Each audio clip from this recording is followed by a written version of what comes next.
Howdy Hey. I'm Brew. And I'm Stu. I brew the coffee. And I have no witty comeback today. Because today is the sleepover episode. It's like 3 a.m. The witching hour.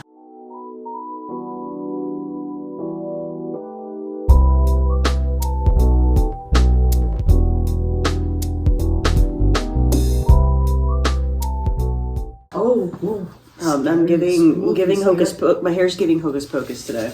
That's so real. I cut my hair. Yeah. So it looks great, by the way. Thank you. It really does. I cut it myself. Oh my god! I can help you dye your hair tonight. Girl, no. Oh, damn it! I was so excited. I know. I did it for you last time. I know. Honestly, you need a retouch too. I do. My hair's already grown out. I dude. loved the brightly purple. Yeah, it was so pretty. It was so gorgeous. It was. Well, here are our mugs today. This is a Michael Myers mug. It says "Have a Knife Day" on it. And it's got the man himself on the other side. And it's so cute. Yes, and I am rocking my Deadpool mug once more. It's my current favorite. It's very me, very awesome. I love it. Just a regular pot of coffee. Regular pot of coffee, some Folgers, and no creamer. So we put milk, chocolate milk. Regular whole milk, whole chocolate, and some whipped cream that's about to expire. You do what you can. You do what you can. But it tastes really good, actually. Honestly, it's very strong, and it works. So, yeah, it's the sleepover episode. It is, and we're talking shit today, dude. We really are. We are on it today. We are on it. The main focus is music. I'm wearing my Sleep Token shirt, my current fave, Vessel Can Get It. Really fun. And Lyric recently went to a Spiritbox concert. I'm kind of jelly. I went to they had their North American Tsunami Sea Tour, and me and my husband decided at the last minute to go, and it was at the Southside Ballroom in downtown Dallas. Southside. I shouldn't do that. Sorry. Do not do that. Oh my god, that was so cringe. Anyway. I may be cringe, but I am free. Oh. I am free. I'm scared of this man. Someone please help. I love you. I'm not going to do that. I love you too. Jake's going to fight me at some point. No, literally. No. So it's all jokes. So we went, and I texted Leon immediately after the show was over with. I got like 20 fucking snap-episodes. I literally was like, we have got to talk about concert etiquette on the podcast because what the fuck? I just honestly, it's literally that. That was the whole thing. No hate to Spiritbox, no hate to any of the bands that perform. Well, no. I do low-key kind of have beef with the venue. Okay, fair. Because of just the way that it was handled. First of all, it's the first night of Spiritbox's Tsunami Sea Tour. The first night, the first show of their tour, kicking off their tour. Okay, tickets were super cheap. They were $60, right? For both me and Jake. Oh, hold on. For both, it was $60. Yes. So it was just $30 a little over ticket. $60. Yes. Holy cannoli, that is cheap. I know.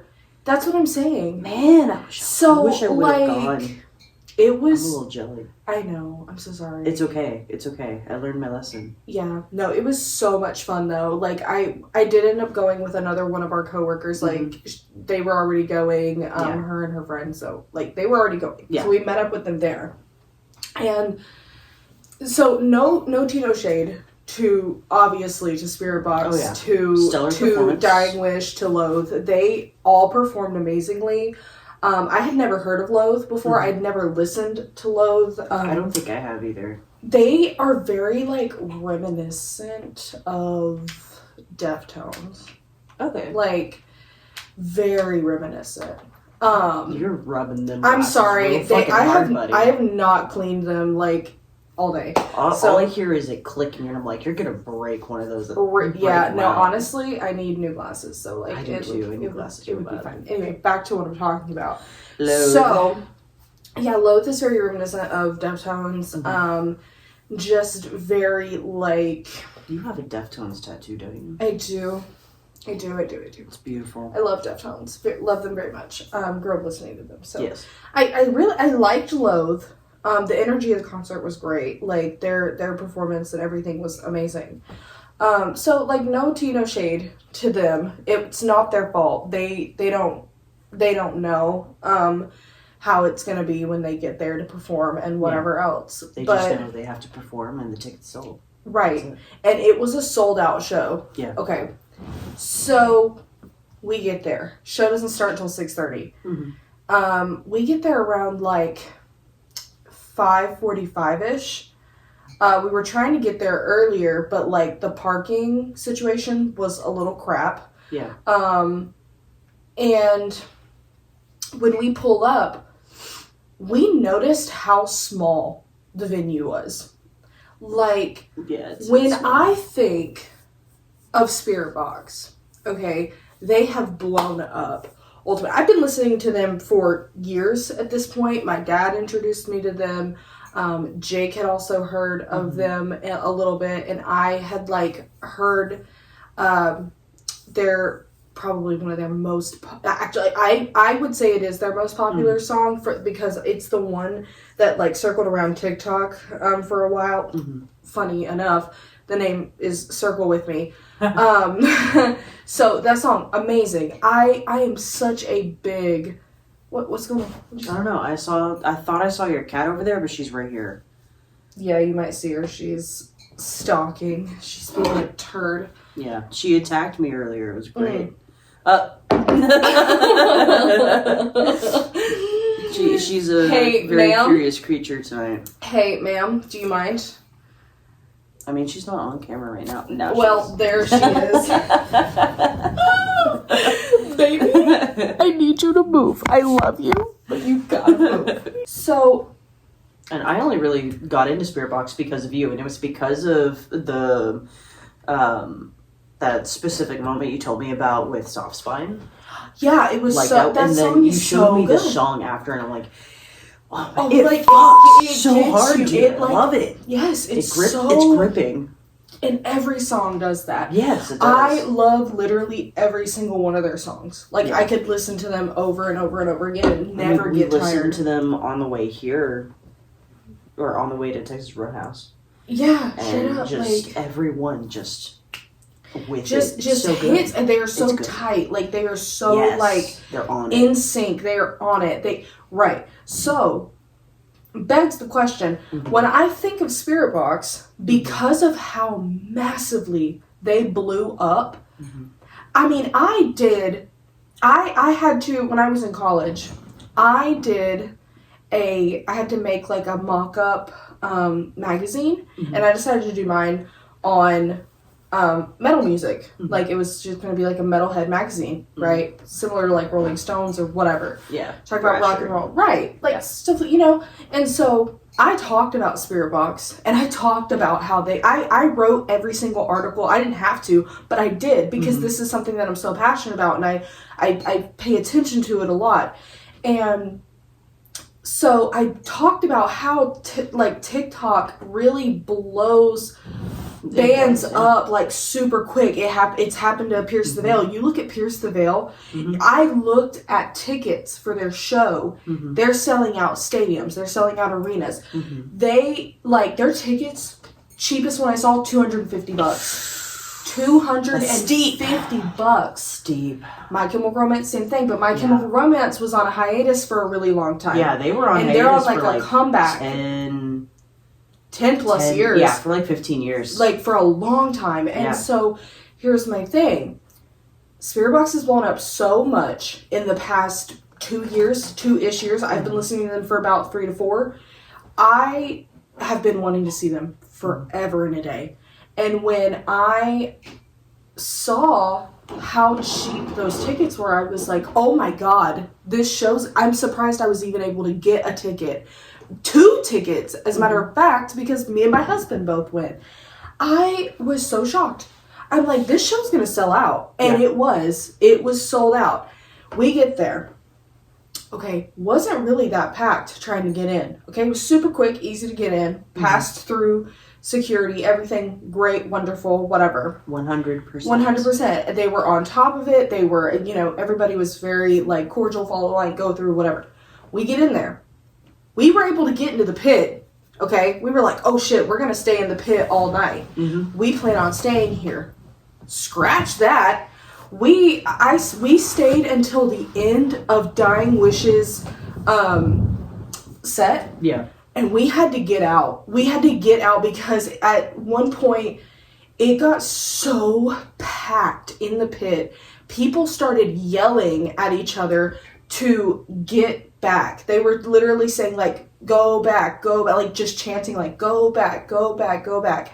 And we were like, we can't. There's nowhere for us to go. Like, and then it was already starting to fill up. They had like ramps and stairs and stuff to go up, kind of like where the bars and stuff are at. There was like multiple bar spots, right? So we're trying to get out. People are so rude. Like, this is what I mean. Concert etiquette. Yeah. You can tell when people have never been to a concert before in their entire fucking lives. Like, I have been to multiple. My husband has been to a couple. He's been to, I think this was his 3rd one. No, 4th or 5th one, because we've been to a few. We've been to 2 Greta Van Fleet shows. We've been to Pantera.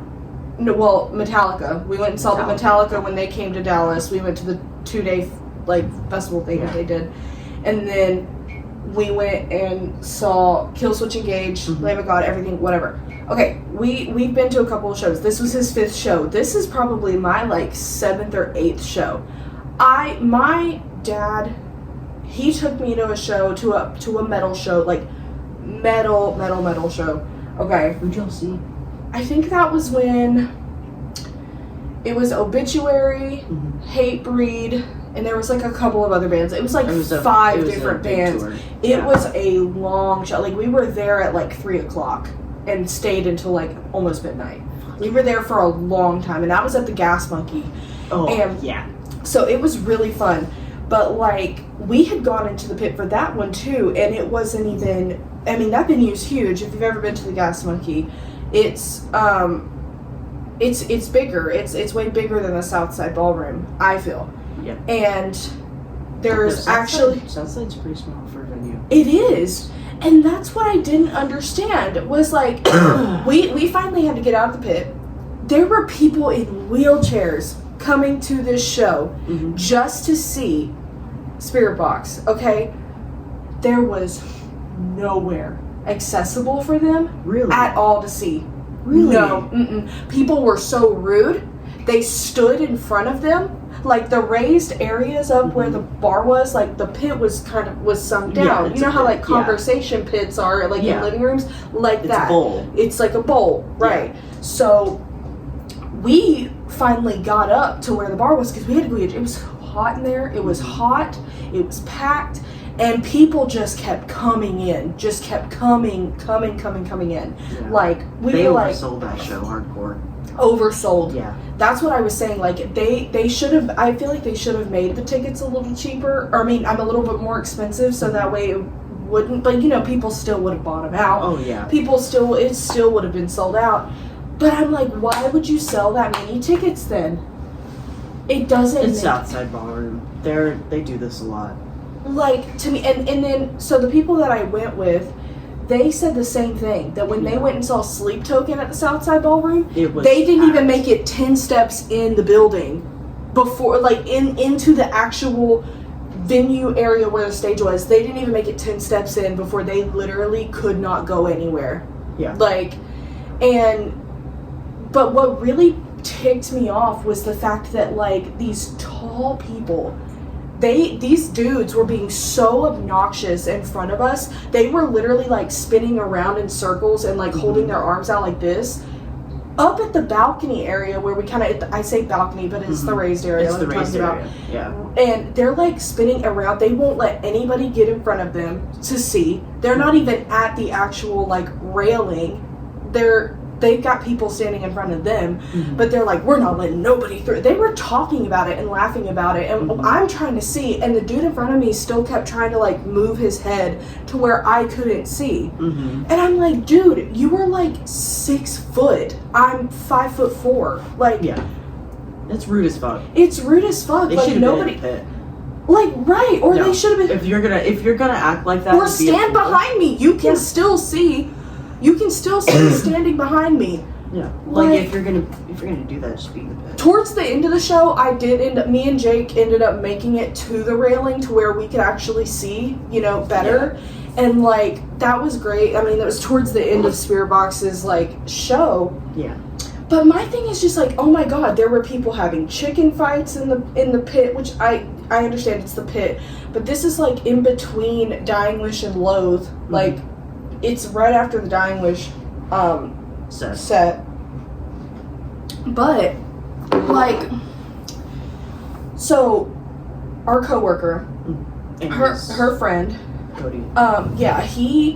He actually, like, went into the pit during Dying Wish. Like, he went into the actual mosh. Yeah, in the mosh. So, he went into it, and he got headbutted. Yeah. Like, and then, during Loath's set...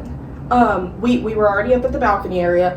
They wanted to do wall death, which is basically where they split the crowd in half. If you don't know, they split the crowd in half and then they run at each other, and they're supposed to kind of try to make it to the other side. Yeah, it's really fun. Like Red Rover on steroids, basically. Yeah, and they weren't doing it right. Even Cody knew. He was like, no, they didn't do this right. They were throwing punches. Oh no. Like, you don't do that. Like, if you go to a metal show, if you mosh, you are never supposed to throw punches. Ever. Yeah. Like, that's how standard practice. Like, and Jake, my husband, he was like so already kind of like not happy. Not happy because he was like, he has Perthes disease. If you don't know what that is, it's basically where like the hip joint it degrades over time. It degrades over time. Essentially, it's not like you have a hip joint that's like a ball, and his is more of like an egg shape.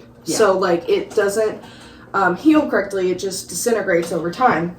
So he can't stand for long periods of time. Mm-hmm. He was already feeling it, and he was not happy that we were going to have to, but he knew he wanted to go really bad. He wanted to see Spiritbox. He wasn't going to let it stop him. He was not going to let it stop him, and I wanted to see Spiritbox really bad. He knew how happy this would make us, and so, but he was so concerned because he saw this dad bring he said it looked like a 10, 11-year-old girl into the venue. Mm-hmm. Okay.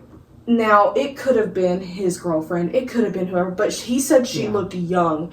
And she got stuck in the middle of the mosh pit. Oh, man. And there were grown men throwing fists, hitting each other, fighting, like, in the pit.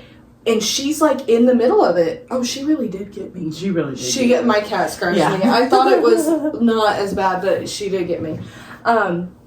So, yeah, like, I just was like, y'all oversold this show. They did. To me, it's like, okay, I don't know if it's Spiritbox's people, like, or whoever is managing their tour manager, like, who rents out these the way it venues or whatever is like the tour management for the band contacts the venue. They create the contract for however many tickets or seats are sold, and then the venue handles sales from there. But if you're selling on multiple platforms like Ticketmaster and stuff like that, you can easily oversell a show if you put the same amount of tickets for the entire venue on each thing. Right. If you don't break it up correctly. Because for context, I grew up working at an actual musical production at the Arlington Music Hall in Arlington, Texas. For a long time, it was called Johnny High's Country Music Review. It was hosted there by a man named Johnny High, who worked with like the Grand Ole Opry Theater and all kinds of stuff. He was a big name in the country music industry, and he was an amazing mentor, just so you know. he died in 2010, and it sold to his business partner Burke Collins, and then Burke eventually sold it from there as well, just because he couldn't get permits from the city to build the theater more, and make it into something. It's I think it's considered a heritage site because like the outside of the building's still the way it was from like the 1950s when it was bought and stuff, but it's a seated theater. The seats can be removed, but it can hold 1,140 people.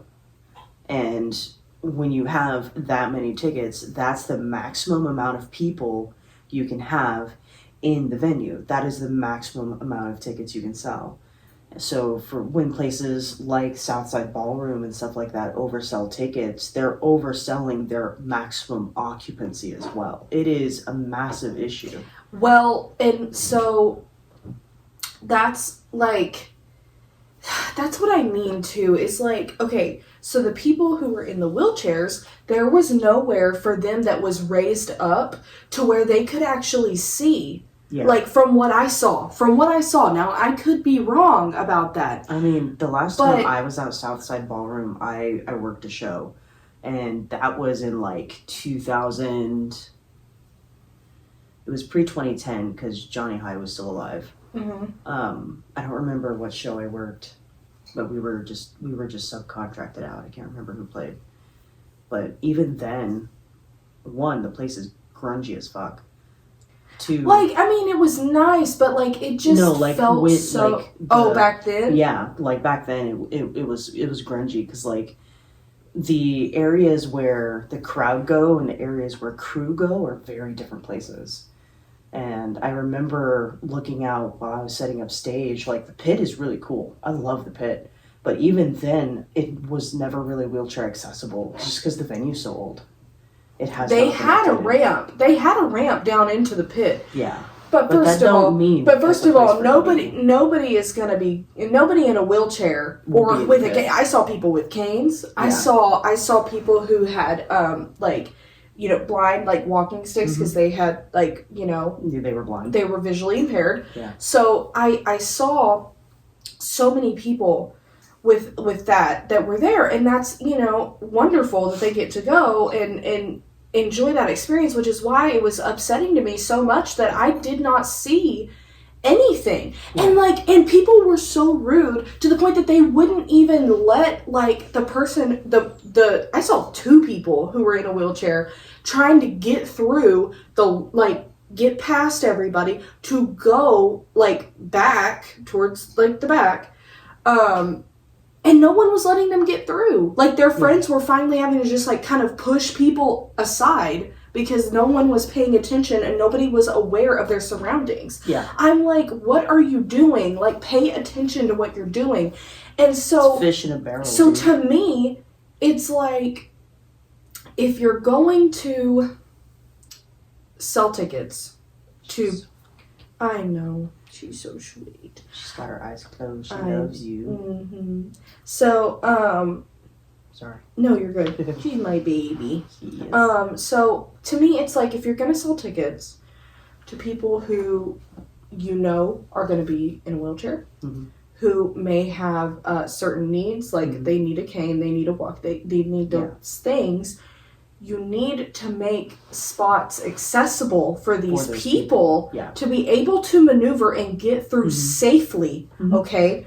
First and foremost. Mm-hmm. A seated area. Specifically for them, exactly. Yeah. So that way they are able to enjoy the show comfortably and mm-hmm. know that they are going to be safe to get out of the venue. Yeah, as well. Exactly, because the way Southside's set up, that's got the pit, and then it's got the raised area surrounding it, right? Yes, exactly. So in that furthest back area, if they added a railing system, because right there, that's where you see the secondary soundboard, right? Mm-hmm. Yeah, so right behind that, a second area that's raised and barred that has seats, and then they put a second bar behind that.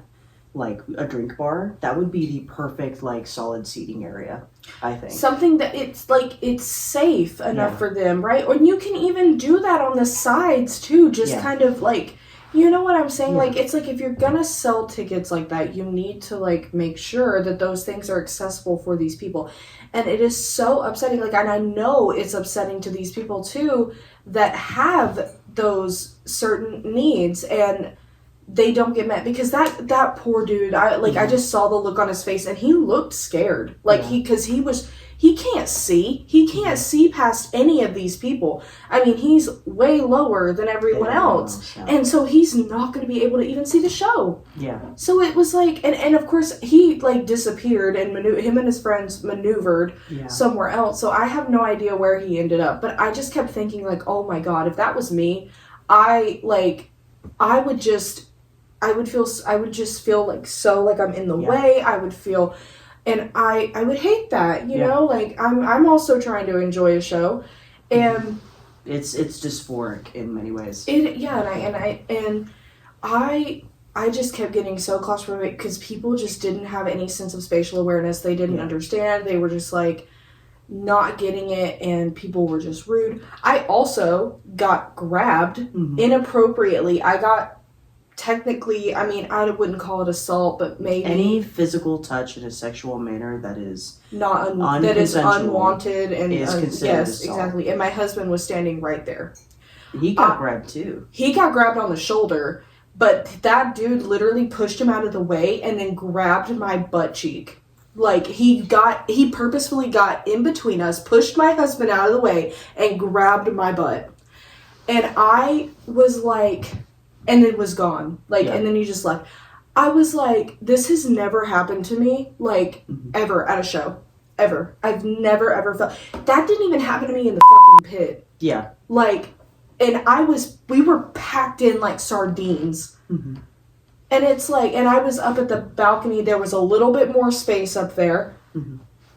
And that happened to me. There was no reason for him to come in between me and my husband, who was standing directly behind me, to do that. Yeah. None at all. It's entirely intentional. Yeah, like, and it's so upsetting, and it's so sad that is how people act. And I know, like, so many people have complained about this sort of thing, about concert etiquette, about the prices of this stuff going up. And so that's what I was going to say earlier about the tour managing thing, is that I don't know if maybe it's a conscious decision that their tour managers are wanting them to play at smaller venues because it's a little bit more intimate. It's also cheaper to do it that way. Yeah. But at this point, Spiritbox is so huge, I don't think they need to be doing that anymore. Yeah. They make enough... I feel like they do so well that they could pack, like, something like the Dos Equis Pavilion. Oh, or the Toyota Music Factory. Yeah. They could do the Toyota Music Factory. I think that they could pack out... They could do AT&T Stadium. No, I don't think they could do that, because that's where Metallica had theirs at, and they didn't even fill it up all the way. It's Metallica. Yeah, but it's Metallica with Ice Nine Kills, Pantera, Five Finger Death Punch, Wolfgang Van Halen. I mean, it was 2 days worth. It was a whole weekend. It was a whole weekend. And they didn't even pack out... I retract my statement. And they didn't even pack that stadium out. So I don't think Spiritbox could pack out AT&T Stadium, but I do think that they could pack out something like the Toyota Music Factory. If they did AT&T Stadium and it was like field access, where the stage is on one end and then the field is like the pit, and then they do just a few sections around it, they could do that. They could, but do you really think AT&T Stadium is going to let them do that? No. Yeah, they've done that before. Like, when I was in high school, we did marching band and stuff. Like, we did our UILs for there. Yeah, but I mean, Jerry Jones. I mean... He's on his deathbed, basically. God. Like, once he goes, Mark Cuban's taking over, I think. Dude, if Mark Cuban bought the fucking Cowboys, bro... Mark Cuban keeps it real, for real. He really do. He cute, too. Cute. He's got that... I like older men, apparently. Yeah. Mm-hmm. I can tell. Mm-hmm. But yeah, like, I just think that... I just think that they need to start thinking bigger. Because it's just not... No, like, I love Spiritbox. It's like I said before, no hate, no shade to Spiritbox, no hate to Loathe or to Dying Wish. Like, God, yeah. they put on an amazing show from what I could see. But that's not their fault. That's not their fault. Not. That is completely the people who are at the show who are trying to watch it and enjoy it as well. But I mean, God, it's just so rude and it's annoying, and I'm just tired of it. It's making it, like, I straight up told Jake, I said, if we ever go to another show, we are never getting back in a pit. Ever. Yeah. Because that was insane. It was. Like, and I've been, like I've said, I've been in a pit before. I have been on the outer wall of a mosh pit before. And it was nowhere near that bad. It was nowhere near that bad. It was nowhere near as packed. It was also, like, people were aware of their surroundings, and they were it was safe. It was safe, right? And like, that's what I love about metal shows in general, is that they're generally safer than other shows. I literally see posts all the time on, like, Facebook and Instagram and everything, TikTok, whatever, of people talking about, like, when you go to a metal show, you know, there's rules, there's this, there's that, like, you're supposed to protect one another, you're supposed to protect your people in the pit, you're supposed to do whatever. No one's doing that anymore, because they don't care. People have become, I feel like people have just become, it's like, because metal isn't gatekeeped anymore. Real. We need to start gatekeeping again. We need to start gatekeeping. It's because it's not gatekeeped anymore. I'm ready. Shoot. Rules and regulations exist for a reason, and it's to keep everybody safe. Exactly. We're all there to fulfill the angst, right? And you can literally tell it's the people who they were teenagers during COVID. Oh yeah. Okay. And now they've got grown adult money. Yep. And they are able to spend it, and they choose to spend it on shows, and it's like their first time ever being let out of the fucking house. Like, you can tell. They let the dogs out of the cage, and the dogs aren't socialized. Exactly. That was mean, I'm sorry, but I'm not. You're like, I'm not sorry. The truth is the truth. If it hurts, too bad. If it hurts your feelings, it's probably about you. Yeah, it's real. We said what we said. I don't care. I don't care. Like, I said what I said. I am so upset. She's even like, she's gone. She's even tired. The last show I went to was the last show that I attended not as an employee. I think it's actually the only show I've attended that I wasn't an employee. Oh Lord. Was the Tokyo Hotel concert when they first, like, got really, really big. I was 14. Bill Collins, the lead man, he had, like, the big metal hair. It was their hair. Oh God. Yeah. It was an amazing concert. They performed amazingly, but, like, the crowd fucking sucked, because it was all, like, teenage girls and shit screaming the entire time. Oh Lord. Yeah. You know where I would feel incredibly unsafe? A Taylor Swift concert. I literally was going to say that. Taylor Swift concert. So unsafe at a Taylor Swift concert. Please. Yeah. I know for a fact. I just know. I feel like I would get punched. Oh yeah, no. Especially if I said, I don't really like this song. Dude. Swifties don't play around. No, they don't. They don't. And they don't play around with Tay-Tay, man. They don't. No. And listen, I like Tay-Tay, but I hate new Tay-Tay, I'm gonna be real. I'm gonna be honest. The only Taylor album I still, like, thoroughly enjoy is her country album, her first album. Stop, because I kind of do too. Teardrops on My Guitar is a banger. A real. It's so real. I could belt that any day. I love her older stuff. I've always loved her older stuff. I still play that shit. Like, I was listening to it literally before the Spiritbox concert. Like, I was literally listening to it while getting ready in the bathroom. Like, don't even play with me.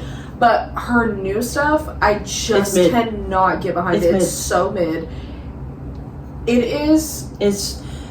She's become. It's like marketable. It's like imposter syndrome. Yeah. The whole Eras thing.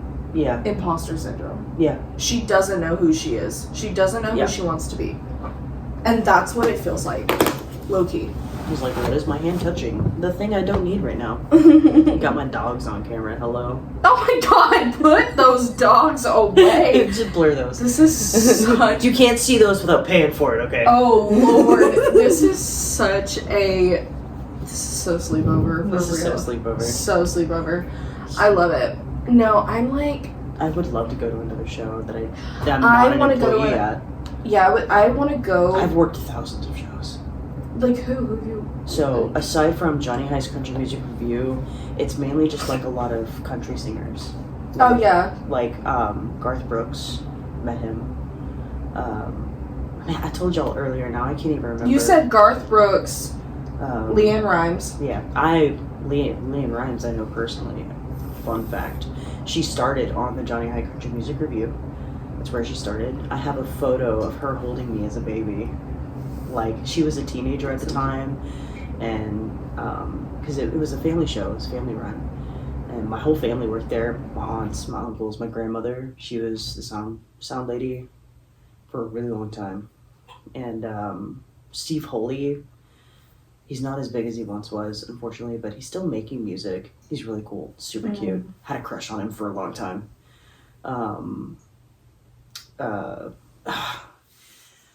The one that Courtney was upset about.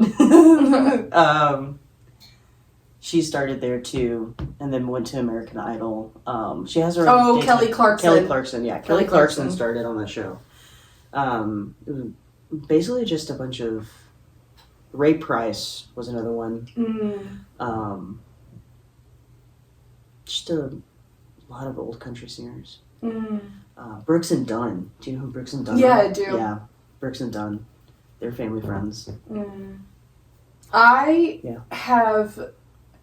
I don't think I've ever been to a country show, ever. I know I've been to, my first official concert that I ever went to, I was on the lawn for this one and I went to it for free, was Shawn Mendes, whenever he came to Valdosta, and he played at the Wild Adventures.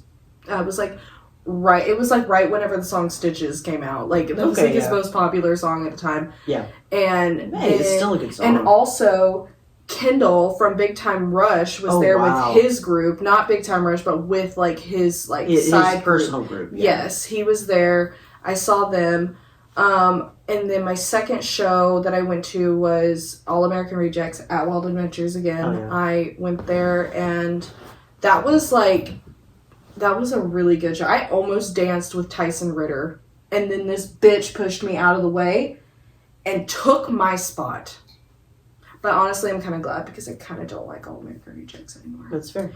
I don't know. They kind of give me creep vibes. Why is my cat making that face? Did you see that? Yeah, she was she was not happy. And she just got done chewing the toy. Now she's doing. It's bath time. Yeah, it's bath time. She's being weird. And then I went and saw. I think it was Hatebreed. I think it was during their 20th anniversary tour or some shit like that. I don't know. That was at the Gas Monkey, and then I saw the 1975 for my birthday, and I think that was when A Brief Inquiry into Online Relationships came out. And I've been to I saw the Toadies. I told you about that. I saw Toadies for their 25th anniversary tour of Rubberneck. Yeah. And that was in Abilene. That was really fun. I met the bassist for them there. I think it's their new bassist, because it's not the original one. I don't think. I think the original one left. I think he left due to health issues, wasn't it? Oh, I don't know. I don't remember. I think it was health issues. No, I don't know. I think this is when me and Jake finally started going to see shows together. We saw Lamb of God with Killswitch Engage, Animals as Leaders, and Fit for an Autopsy. Nice. Love all of them. Nice. Not as big of a fan as Animals as Leaders, because they're kind of just virtuoso. There's really no singing in that at all. It's just instruments. Yeah, it's just instrumental. An instrumental band I really love is called Atoma. ATOMA. Oh, you know who you would like? Polyphia. do love Polyphia, yeah. Yeah, my dad really likes them. I listen to them sometimes, but very rarely. I'm not big into, like, instrumental. They're very rock opera. Yeah, like, I could see them being on, like, a fucking soundtrack or some shit. Yeah. Like, you know what I mean? Like, that's kind of movie soundtrack, for sure. Yeah. And then we went and saw Greta Van Fleet. I've seen, we went to Metallica, and then Greta Van Fleet again, and I've seen Slipknot. My husband didn't go with me to that one, but I went and saw Slipknot. I would love to see Slipknot. It was so much fun. It Vended, Knocked Loose, and Slipknot. Hell yeah! And it was for the Here Comes the Pain, I think. Yeah, Here Comes the Pain. Yeah, I think it was that one. But that was really fun. Yeah. And then what else? Oh yeah, and then Spiritbox. Yeah. I've been to a lot of shows. I have been to quite a lot. Many a show. And yeah, I don't know, the Spiritbox one really, really, like, the show itself, like, the performances, the singing, like, everything was perfect, spot on, amazing. The only thing that made the experience so upsetting was the people that were there. Like, first of all, not even to mention the fact that I got freaking sexually harassed with my husband standing right there.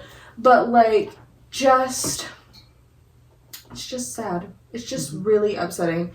And it's gonna eventually make it get to a point where people are not gonna want to go to shows. Yeah. They're not gonna want to go. Because I feel like maybe a reason why ticket prices are higher now is to gatekeep a little bit as well. I mean, it is a luxury. Like, it really is. It is a luxury. Seeing shows is a luxury. Seeing shows, if you've never been to a show before, if you've never been, like, the standard usually that I've ever paid for a ticket, like, and I've paid for a couple, it's like $100 a piece for each person. Especially if it's going to be at, like, an arena or a stadium, it's going to be a lot. It's because the rental price. Yeah, so then you have to high. You have to break it down through the ticket price, so you can make your money back in profit. And so, like, if you go to a show, you have to factor in, first of all, the ticket price, and then whenever you get there, you have to make sure that you have, if you want to get any kind of merch, you're looking to spend at least another $80. You have to at least have another $80. Me and my husband always just get a shirt that's big enough to fit both of us, and we just get one shirt. I think at the Slipknot concert, I bought a beanie for my husband because that was the only thing I wanted, and we ended up getting, like, other shirts and stuff. Someone else paid for my shirts, and someone else paid for my ticket to go to that because we were on the lawn, and so it was, like, cheaper. What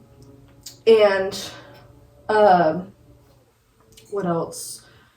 I think, like, you have to factor in that parking. Yeah. The parking for the Spiritbox concert was abysmal, I'm sure, because it's Southside. Well, they were doing to where if you were going to pay card, it was $20. Whew. But if you paid with cash, it was $30. Why? You would have to pay more in card fees for processing. I have no idea. Cash is king. Like, what? I'm baffled by that one. Like, hardcore. Why would you pay more in cash? I have no idea. So we paid card because we were like, well, we don't have 30. We had 40. Yeah. And so we were like, we're not doing that. We're just gonna save it. We'll go out to eat afterwards. Yeah. But then you have to think about, okay, drinks, food. Like, if you want to get a drink, she's fine. Okay. If you want to get a drink at the show, it's easily gonna be like $10 for two drinks. Yeah. Or sometimes even one if you're gonna get, like, an alcoholic beverage. Yeah. Like, see, the alcoholic ones I can understand being a little bit more. Yeah, that's for sure. That's understandable. Yeah. So $10 for two drinks. I mean, that's $5 a drink. But sometimes it's more. Like, sometimes it is way more. And then concessions is where the venue makes their money back. Mm-hmm. Like movie theaters and their concession stand. Mm-hmm. And so it was that, and then, like, also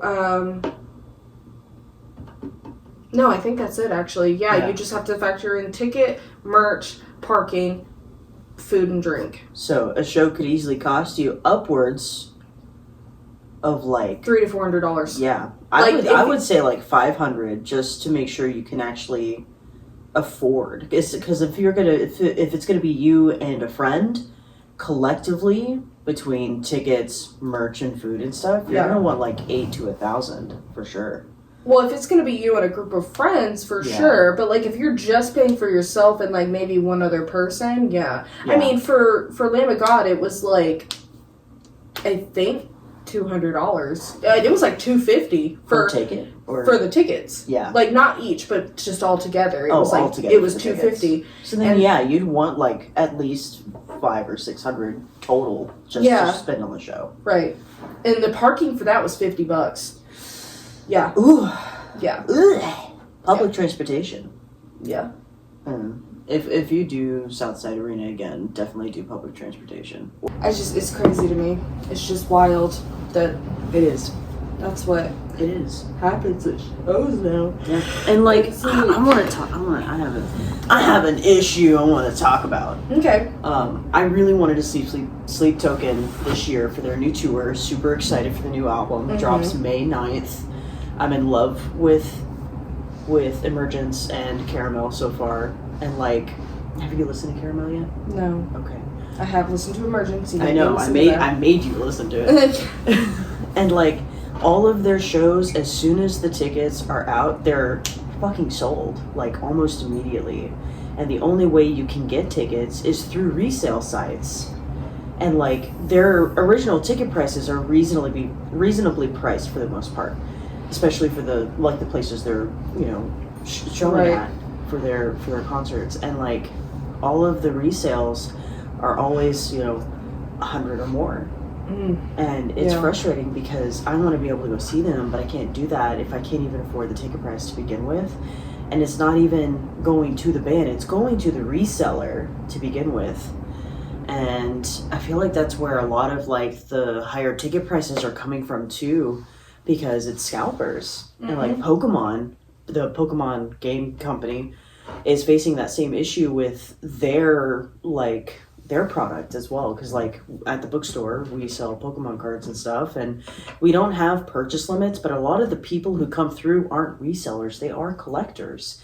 And it's usually parents looking for their kids or adults who have their adult money. Is like, I want to finish my collection, I'm trying to find this specific card. And there's nothing wrong with that, but it's the resellers, because like there's a kiosk like 100 feet from our door that has a whole bunch of like Pokemon and sports cards and stuff in it, and it's just a reseller. Like, and you're gonna pay more for the resale than you are for the actual product buying direct. Mm-hmm.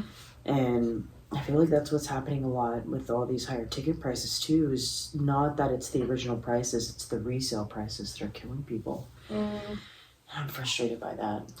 I know, it's really upsetting because what do people even do for that, but we see it too, we have the whole buy online pick up in store for our bookstore. We do. And some people are like ordering the entire stock as soon as they order the entire stock of Pokemon as soon as they see it on there, and some of it we don't even have. We've had to place tickets in saying, hey, we don't have this in our inventory. So now we're thinking it's an issue at the warehouse. That people at the warehouse are seeing our stuff, are seeing what's coming in on our truck orders, and they're scooping it up, and they're taking it, and so our inventory gets messed up. Yeah, because like it doesn't appear on our inventory like check sheet. It comes separately with its own inventory sheet because it's just distributed by the vendor through the warehouse. It's not part of our inventory because we're technically a third-party contractor that sells it. That's what game shops are. They buy the product and then resell it, but that's what they're supposed to do. That is the appropriate way to do it because that's the only way to vend the product. And then all the scalpers come through and resell on resale sites like eBay or Amazon or something like that. And just jacking up the fucking prices, man. It's insane. It's really crazy, and I don't know why, like, okay, personally, I don't understand the whole Pokemon craze because I never was into that. Like, I didn't have anybody close enough to me that was super into Pokemon. Mm-hmm. I think my cousin was, or, like, maybe a couple of my cousins were, but I, like, wasn't close enough with them to really, like, get into it like that. I watched the show a little bit when I was younger. See, I watched the show. And, like, I never got into, like, the Pokemon cards. I don't know. I never got into Pokemon Go when it got popular. Like, I still play Pokemon Go. I never know. Yeah. And I don't understand the craze. But that's okay. I understand other people do. And so I'm like, you know, when people come in, a part of me, I had somebody yesterday at work. It breaks my heart because I know we don't have purchase limits on the Pokemon, but I had this guy come in yesterday at work and he was like, do y'all have any Pokemon cards? I'm like, no. And he's like, we're actual collectors. Like, and he's like, do y'all have purchase? Like, we have people who actually will ask us, do y'all have purchase limits? And we have to tell them, no, we don't. And they're like, they get upset. Like, they get so sad because they're like, so y'all let scalpers come in here and just take everything and people can't get, like, people that are actually wanting these cards and want to collect it, and this is their childhood thing. It's something that they grew up doing. They did it with their parents. They did it with their older brother, their older sister, whoever. And they're so upset. And he was like, I went to Target the other day, and there were there were grown men walking out with their arms full of Pokemon cards and box sets. And their parents, like, these little kids are, like, sitting there crying because all the Pokemon is literally bought out, and the parents are trying to, like, console them. Yeah. And this grown man is walking out with armful of it, like, because he's gonna go online and he's gonna resell it for so much freaking money. And it's like, that's ridiculous. And so now we're seeing the same crap with concert tickets, and that is just so absurd. Like, it's like, and, like, with concert tickets, they're just online codes and stuff, like things that you scan. You don't get physical tickets anymore. My Tokyo Hotel concert was a physical ticket. I still have that ticket, I did get commemorative tickets, though, for the Spiritbox concert. Like, they sent them to me, and so I think I can, like, I know, so I think I can print them out and, like, keep them, because I want to put them in my scrapbook. Like, I wish they did physical tickets, because I would love to keep them. I keep all of my movie theater tickets, too. Yeah, same. Movie theaters, it's low-key. I keep the zoo tickets, too, when we go to the zoo. You know what I just thought of? The movie theater, like, stuff, too. So when Nosferatu came out and everybody bought all of the fucking, like, special edition, like, cups and stuff, popcorn buckets and cups and stuff, I never got one because they didn't have any whenever we went to go see the movie. Damn. And it made me so upset because I wanted one so bad. Because so many people were buying them up, and now they're reselling them on fucking Facebook Marketplace and on eBay and for like $200. Yeah. That is ridiculous. That's the highest amount I saw on Facebook Marketplace was someone was selling one of the popcorn buckets for $200. It's nuts, man. I feel like for those, like, you have to do only one per ticket. Like, if it's a cup and a popcorn bucket, at least, like, you can have a cup and a popcorn bucket per ticket, and it has to be a valid ticket of that day for you to purchase it. Real. I feel like that would be a good way to gatekeep it a little bit, just to make sure people can get the product that they want. Because while we do live in a capitalistic society, and capitalism, helps us, it makes our economic world move. But, like, if people want a product and you only print a certain amount for demand, and you know the demand is going to be higher, it creates a higher value for that product, right? But with how many people are consuming and wanting to consume, you would think that you would rather print as much as possible to sell rather than gatekeep it like that. Because ultimately, and this is just my thinking, whenever you said that, like, immediately this thought popped in my head. You would think that the person making said product would want to make more. Yeah, because then they get more Because then they would get more profit. Yeah. Because if you sell it for cheap and you only make a limited amount, people are going, scalpers are going to buy up said product for that price that you're selling it at. And they're going to make double what you sold it for. Like, I feel like that just that makes no sense. I don't understand the whole scalping. I watched a TikTok the other day about a guy who started making actual profit just reselling stuff. Like in general. It's almost like drop shipping. Yeah. Like it's like the whole drop shipping bullshit. Yeah. I didn't know what drop shipping was like until 6 or 7 months ago. Yeah. Like I was like, what is that? And then I went down the rabbit hole. I went down the rabbit hole and I was like, just oh create my God. a product and then it gets mass printed and then it's like print on demand basically.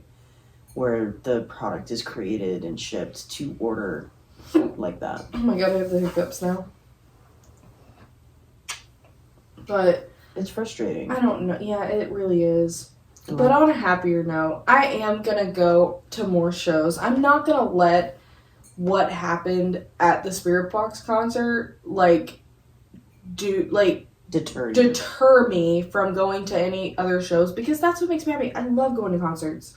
But yeah, I'm not going to let it deter me because, that makes me happy and I like going to shows. Yeah. Like, it's fun. And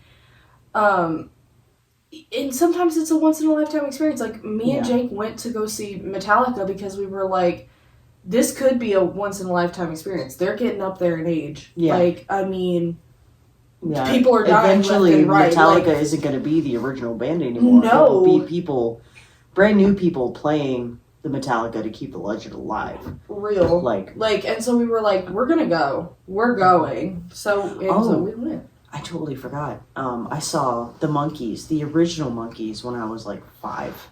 Oh my God. Billy Bob's. And Billy Bob's? Yeah. Where's that? What is that? It's a venue out in Fort Worth. Oh. Yeah. It's mainly like a country music venue. Oh. Okay. Yeah. But I saw them. I saw Tokyo Hotel. I didn't get to see My Chemical Romance before they broke up. I had a ticket. I had the ticket for a long time. But by the time the concert came around, I was already 4 months pregnant with my oldest child. Oh. And it was PID tickets. And that was my once in a lifetime that I missed. Because, they're touring again, sure, but I can't afford tickets now. You can't afford it. I paid $50 for that ticket. It was only $50 for that ticket. I still would have went. Because listen, fair. I still would have went because then your oldest child would have been like, I went to a My Chemical Romance concert in utero, bitch. In utero. Kurt Cobain would be proud. Kurt Cobain would be proud. He would have been so proud. And my mom went to shows when she was pregnant with me. Yeah. 8 months pregnant. Damn. Pregnant with me. She didn't care. She said, hell no. You went to concerts in utero. You get to say that. That's what I'm saying. You get to say that. I think I think my mom said that she went to who was it? Cold Chamber and Vanilla Ice. Vanilla Ice? I think so. I think she was pregnant with me when she went to go see Vanilla Ice. Dude, I'd pay to see Vanilla Ice. It was when he was doing the whole the Ninja Turtle stuff? No, baby. Oh, it was when no. It was when he was doing the what's it called? The whole metal album. He was trying to be Korn and Limp Bizkit and shit. The new edgy stuff. Yeah. He was trying to be like that. Of course she'd go to that one. Yeah. My dad probably dragged her to that one. I'm gonna be real. That's fair. Listen, my dad went to a Britney Spears concert. That man He loves music. Yeah. I love my dad. He's great. Yeah. I've only seen a picture of your dad. I haven't met him yet. He's really cool. You would love him. I probably would, yeah. He's not... I'm seeing the picture of him. He's not what I would have expected to be your dad. That's what everyone says. Yeah. That's what everyone says. I'm like, how? But yeah, I'm just so upset about... Yeah, that's understandable. I felt like we needed to talk about this because I've seen I've seen it all over TikTok and like Instagram and in Facebook, just about the concert etiquette and how concerts are what they're like nowadays. And I've never been, I mean, like, I hadn't been in a pit in a long time. I mean, I've been in pits before, but like not in a long time. And they're different now. And they're so different now. And like I'm worried about going to a show. Like, I really thought people were overreacting for a whole second. Like, I was like, y'all are overreacting. Like, they're not. It's fine. And they are not. They're not. I trust me. Yeah. Okay. Like I'm worried about going to a show because I know, like, I'm a whole ass adult. I'm gonna drink. I'm gonna hold myself. Like, I'm not gonna become an animal, obviously. But I know that eventually I'm gonna see something that I don't like, and that's not okay.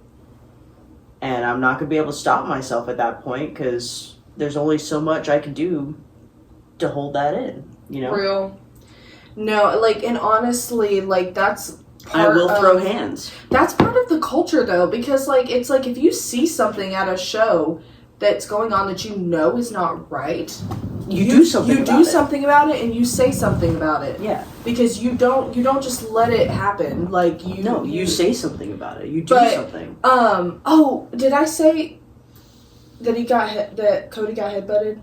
I thought I had, but like that really threw me for a loop. I was like, seeing shit like that, that's you don't throw hands. Do that. Like, and I also feel like there are some bands like Cannibal Corpse and stuff where you go to the pit where it's okay to do that because that's the culture of that band. That's what you do to help, that. But that's not every single one. But that's not every show. That is very specific shows, very specific bands that you can do that with because it's also a venue thing too. Because like venues, you can't mosh at a lot of them now because of this shit. And like you do outdoor venues, it's lawless. Okay, outdoor venues with pits are lawless because you can't contain that much. Because outdoor venues, you have like thousands of people, so that pit's going to be massive. It's going to be like 500 people or more. There's no way to contain that. Like at a festival or something. Like you have to have rules for that, and that's usually the rules come from the culture of. Right, and if you don't grow up going to that, or you've never been around anybody that has gone to things like that, like you won't know. No, you won't. But like ask your older metalheads. But it is your job as someone who is going to these shows to learn that. Yeah. Like, it's not hard. You can literally Google it. Like, it's like Google is free. Yeah, Google's free. And it's like, if you're going to go to a college class, you know the rules of a college classroom. Sit down, be polite, be respectful, don't throw hands. That's like any classroom too. Like that's why they teach. There's standard rules for society that we follow as citizens and as metalheads going to metal shows. There are standard societal rules we follow to make sure it's safe. It's safe and for when everyone. You start breaking those rules, that's when people start to hate you, and it ruins it for everybody. Because like one of the reasons metal shows are safe is so people can bring their kids. We want to make sure kids have a safe space too. What I was going to say was that I feel like bands nowadays aren't even, like, because back in the day, I remember when, like, I had gone to some shows, if something happened, and they were like, hey, stop. Like, they would stop a show if they saw something. Like medical alerts or anything like that, everything stops. Everything stops. Everything stops. If something happened, they stop. I feel like bands aren't doing that anymore. No, they aren't. I have not seen, like my nothing. My friend Crystal, she has epilepsy. She went to a Blink-182 concert, and it is light-sensitive epilepsy. And one of the strobes had a malfunction, and it wasn't supposed to strobe, it was just supposed to be a solid light. So she had an episode, and the band, Blink, stopped the fucking show and said, hey, she's having a thing. And they actually went round after she got picked up and met her, but she was so out of it, she doesn't remember. So the people with her family were like, yeah, you met them, and it was like... They don't do that anymore. Not Blink specifically. But, like, just bands in general don't do that. And that's frustrating. You got to take care of your own. You have to set the example. Right. And we're too focused on performance value rather than building a relationship with your crowd. And oh my god, that segues into another topic that I really want us to talk about on a separate episode because it's been hot in the press lately. Yeah. About Chapel Roan. Oh, you know how I feel about it. I know how you feel about that. And don't get me wrong. I like her music. Music's bomb. Love it. Bangers. Yeah. And Pink Pony Club's like on every playlist right now, bro. Literally. During the summer, it was amazing. This new song, I hate it. She flopped. I haven't heard it yet. Oh my god, it's not Alright, good. you show me that one, I'll show you Caramel. Okay. It's not good. It's not. It was her take at like a country music song, but like country pop, kind of. So, like Beyonce? Real. Yes. I didn't like that album. And honestly, like, I get what she was trying to do because, like, she takes a lot of inspiration from multiple different, yeah, she does. like, sources of music, and she's literally from the Midwest. Yeah, but country would have been heavily involved. But straight up, she already told us. Chapel Roan already told us that. Like, she let us know from the very beginning, it's the rise and fall of a Midwest princess, bitch, and she is falling, okay? Yeah. Like, Oh, man, what if this is all just part of it? Oh my god, we're gonna talk about this in another episode, because, bitch, don't even get me started. Oh I am so upset about it right now, like, honestly, like, she is giving Mean Girl vibes. If I ever met her in person, I would literally, like... Hands. No, I wouldn't throw hands. Okay. I'm not gonna do that. No, I'm not. I mean, if she was rude with me... Oh yeah, if she were to, if she were to be like yelling at me, getting crazy with me, I'd be like, girl, I don't know who you think you talking to. Like, first of all, like I don't care who you are. That's no, not ma'am. how you treat people. We don't do that here. I don't play that. Separate podcast. We will collect our thoughts for that one. We will collect our thoughts for that one because oh, bitch, I got a lot to say. I loved her music. I loved her for a hot second, but then when she started her bullshit on every single interview I've ever seen of her, it is nothing but her complaining that her life is so horrible. Bitch, people would literally kill to have the fame and the money that you have, and you are shitting on all of it. I don't want to hear another word. I don't want to hear another word. Gone. You are off my playlists. I don't even care. Bye. Bye. And that's exactly what's finna happen. It's you falling, baby. Like, I don't know what else to tell you. Like, that's crazy. Wasn't she, like, dropped from her previous label? She was. Yeah. I don't know. I don't know if she was specifically dropped or if she... Or if the contract was or if she ended the contract with them. I don't know. But if they dropped her, it makes a lot of sense. Mm-hmm. That's all I'm saying. Anyway, moral of the story is... Don't be a dick. Learn the rules of concert etiquette, please. Yeah, don't be a dick. For the love of God. Of all things good and pure. Concert etiquette. For the love of it doesn't matter pizza what concert you go to either.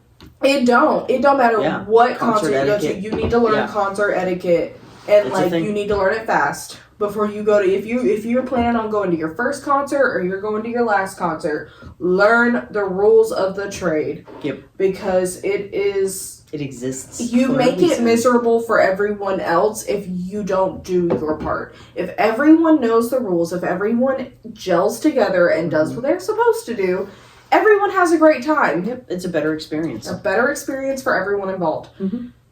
If you don't know it, learn it. Mm-hmm. That's the moral of this story. If you don't know it, learn it. Yeah. If you don't know it, learn it. Period. I still like mine. Don't be a dick, but and that goes into it. That's literally one of the rules. I mean, yeah. Yeah. Literally, don't be a booty hole. Yeah. But yeah, that's it. And this has been the podcast, and we'll see you next Wednesday. Bruins 2 out, BSing around.